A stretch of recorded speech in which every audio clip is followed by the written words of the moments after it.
সবুজের হাতছানিতে প্রকৃতির কোলে কানাইশোর পাহাড়। আমার ইউটিউব পরিবারের ভ্রমণপ্রিয় সদস্যরা পাহাড় নিশ্চয়ই ভালোবাসেন। অনেকেই পাহাড়ে ট্রেকিংও নিশ্চয়ই করেছেন। কেউ কেউ আবার উত্তরবঙ্গের পাহাড়ে না যেতে পেরে হাঁপিয়ে উঠেছেন। আজ দক্ষিণবঙ্গ ও ঝাড়খণ্ড সীমান্তের একটি পাহাড়ের গল্প আপনাদেরকে শোনাবো। আজ তো একটা পাহাড়কে শ্রদ্ধা ও ভক্তিভরে পুজো করতে দেখেছেন কি? পশ্চিমবঙ্গের ঝাড়গ্রাম জেলার বেলপাহাড়ি এবং ঝাড়খণ্ড রাজ্যের চাকুলিয়ার মাঝামাঝি অবস্থিত কানাইশোর পাহাড়ে প্রত্যেক বছর আষাঢ় মাসে পাহাড় পুজোর আয়োজন করা হয়। সেই পাহাড় পুজোর অভিজ্ঞতা আজ আপনাদের সাথে শেয়ার করব। রাস্তাঘাট না চেনা গ্রামের ছেলে পিন্টু চিত্রকরের ইউটিউব চ্যানেলে সবাইকে ওয়েলকাম। চলুন রাস্তা চেনার গল্প শুরু করা যাক। শুভ দুপুর, শুভ বিকেল। ঝাড়গ্রাম থেকে বেরিয়ে পড়েছি পাহাড় পুজো দেখার জন্য। ঝাড়গ্রাম জেলা ভ্রমণে এলে অবশ্যই গন্তব্য তালিকায় আপনাকে রাখতে হবে বেলপাহাড়ি থেকে 8 কিলোমিটার দূরে অবস্থিত কানাইশোর পাহাড়। তবে আমরা বেলপাহাড়ি না হয়ে ভায়া পরিহাটি ও চাকুলিয়া হয়ে যাব। এই মুহূর্তে আছি ওড়ো গ্রাম পেরোনোর পরে কুপন নদীর ব্রিজের উপরে। ঝাড়গ্রাম থেকে এই জায়গাটার গুগল ম্যাপ লোকেশন আপনারা এই ভিডিওর ডেসক্রিপশন বক্সে পেয়ে যাবেন। আমার পিছন দিকে পশ্চিমবঙ্গ, আর কুপন নদীর এই ব্রিজটা পার করলেই আমরা চলে যাব ঝাড়খণ্ড রাজ্যে। আমাদের ডেস্টিনেশন ঝাড়খণ্ড। এই মুহূর্তে আমরা চাকুলিয়া পৌঁছে গেছি। চাকুলিয়াতে আমার বন্ধু মানস বেরার বাড়ি পৌঁছে গেছি। এরপরে আমাদের লোকাল গাইডের কাজ করবে প্রিয় বন্ধু মানস বেরা। তো চলুন এরপরে মানস বেরার সঙ্গে পরিচয় করাই। চাকুলিয়া থেকে কানাইশোর পাহাড়ের দূরত্ব 11 কিলোমিটার।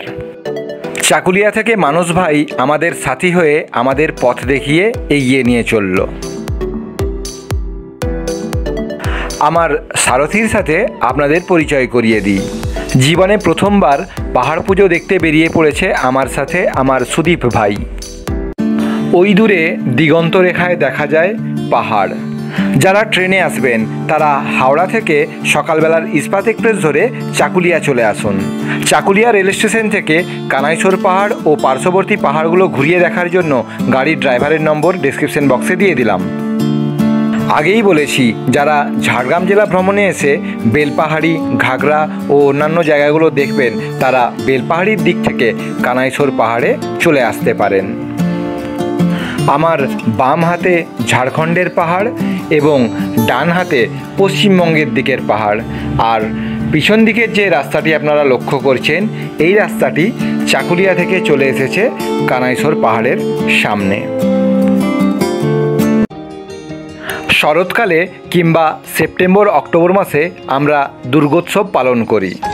বর্ষাকালের এই সময়ে অর্থাৎ আষাঢ় মাসে স্থানীয় গ্রামবাসীরা এবং পার্শ্ববর্তী গ্রামের মানুষজনেরা এখানে পাহাড় পুজো উপলক্ষে জমায়েত করেন। পাহাড় ও সবুজকে ভালোবাসা পর্যটকেরা বর্ষাকালের এই উৎসবে সামিল হতে পারেন। অন্যান্য বছরের তুলনায় ভিড় নাকি কম হয়েছে, তাই আমরা বাইক চালিয়ে একদম পাহাড়ের পুজোর জায়গা পর্যন্ত বাইক চালিয়ে পৌঁছে যেতে পারলাম। আমার চ্যানেলে নতুন দর্শক যারা এসেছেন তারা আমার চ্যানেলটিকে অবশ্যই সাবস্ক্রাইব করবেন। কোনো দর্শক বন্ধুর এই পুজো দেখার অভিজ্ঞতা থাকলে কমেন্ট করে জানাবেন। সকাল থেকে বিকেল পর্যন্ত এই পুজো হয়। আমরা পৌঁছে গিয়েছিলাম বিকেলবেলায়।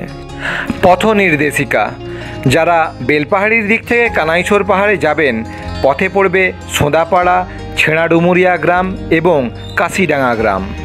অন্য একটি রুট ঝাড়গ্রাম থেকে শিলদা পৌঁছানোর পরে নারায়ণপুর, জারদা, জোড়গোদা হয়েও পৌঁছানো যায়। দুটো পুজো করা হয়, এখানে নিচে একটা পুজো হয় আর এখান থেকে উপরে আরেকটা গেলে উপরে আরেকটা পুজো হয়। স্থানীয় মানুষদের সাথে কথা বলে জানতে পারলাম সুদূর টাটা থেকে, খড়গপুর, মেদিনীপুর থেকেও প্রত্যেক বছর নাকি এখানে জনসমাগম হয়ে থাকে। কানাইশোর পাহাড়ের পুজো দেখার অভিজ্ঞতা আমার জীবনে প্রথমবার। কোন ঠাকুরের পুজো করা হয় এখানে? প্রধানত শিবের উপাসনা এখানে করা হয়।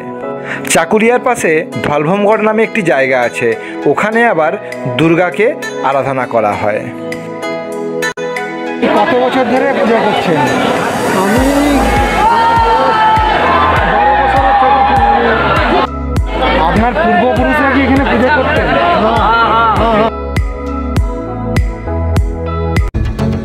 তিন বন্ধু মিলে প্ল্যান করলাম পাহাড়ের টপে উঠব। অন্যান্যদের মতন আমিও খুব উৎসাহ ভরে পাহাড়ে ওঠা শুরু করলাম। সঠিক উচ্চতা বলতে পারবো না, তবে আমার মনে হয় 500 মিটারের বেশি নয়। অর্ধেকটা ওঠার পরে আপনারা এই দৃশ্যটা দেখতে পাবেন। অন্যান্য মানুষেরা জিরোচ্ছিল, কিন্তু আমি ভিডিও করার পরে আবারও চলা শুরু করলাম। কোনো জায়গায় কোনো রেস্ট নিইনি। কানাইশোর পাহাড়টি বেশ খাড়া, তাই যখন এখানে এসে আপনারা উঠবেন একটু সাবধানতা অবলম্বন অবশ্যই করবেন।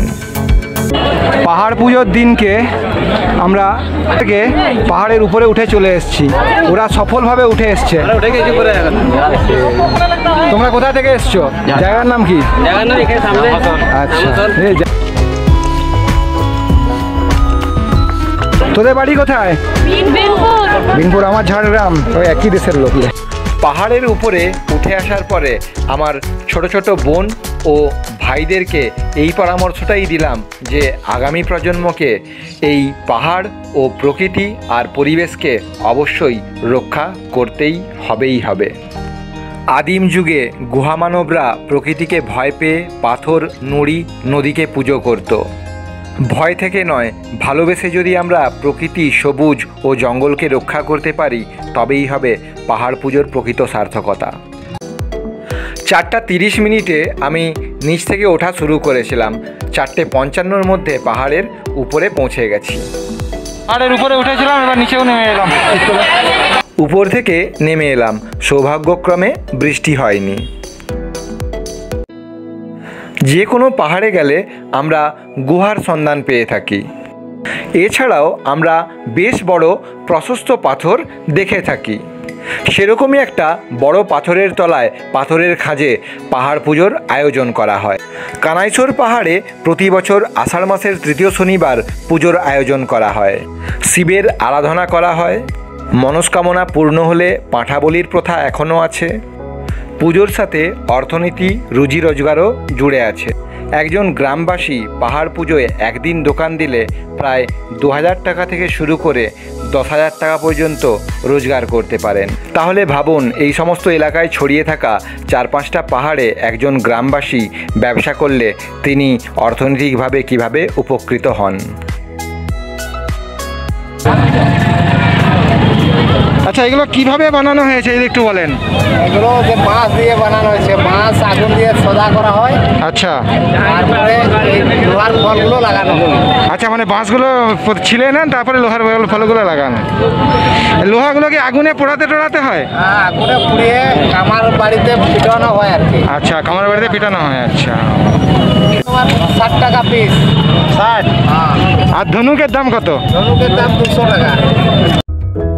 কানাইশোর পাহাড়ে পাহাড় পুজো দেখার প্রথম অভিজ্ঞতা আমার দুর্দান্ত হলো। সূর্যমামা অস্ত যাওয়ার পথে। কানাইশোর পাহাড়টা এতটাই সুন্দর, ফিরে আসতে একদমই মন করছিল না। তখনই সুদীপ ভাইয়ের সাথে আমার লোকাল গাইড মানস ভাই বলল, চলো আরও দূরে আরও আরেকটা পাহাড় তোমাদেরকে ঘুরিয়ে নিয়ে আসি। আমি তো ভীষণ রকমভাবে উৎফুল্ল, কারণ আরও আরেকটা পাহাড় নিজে দেখার এবং আপনাদেরকে দেখানোর লোভ সংবরণ করতে পারলাম না। সেই পাহাড়টি যাওয়ার রাস্তাটিও ছিল দুর্দান্ত। রাস্তাটা আপনারা সামনে দেখতে পাচ্ছেন। এখনও অন্ধকার নামেনি। আমাদের গাড়ি ছুটল আরও আরেকটি পাহাড় দেখার জন্য। পথ দেখিয়ে এগিয়ে নিয়ে চলল আমাদের লোকাল গাইড মানস ভাই। কানাইশোর পাহাড় থেকে এই পাহাড়টার দূরত্ব কত কিলোমিটার, আমরা কিভাবে গিয়েছিলাম আর কীরকম দুর্দান্ত অভিজ্ঞতা হয়েছিল তার গল্প নিয়ে আসছে দ্বিতীয় পর্ব। তাই আমার চ্যানেলের সাথে জুড়ে থাকার অনুরোধ রইল। ভিডিওটি ভালো লাগলে লাইক করবেন। তথ্য দেওয়াতে কোথাও যদি ভুল বলে থাকি তো আমাকে সংশোধিত করবেন। কিছু জানার থাকলে কমেন্ট করবেন, আর অবশ্যই সাবস্ক্রাইব করবেন। পাহাড়ের অন্যান্য ছবিগুলো দেখার জন্য আমাকে ফেসবুক ও ইনস্টাগ্রামে ফলো করতে পারেন। সবুজ ও পাহাড়কে রক্ষা করা আমাদের কর্তব্য। জয় বাবা কানাইশ্বরের জয় হোক।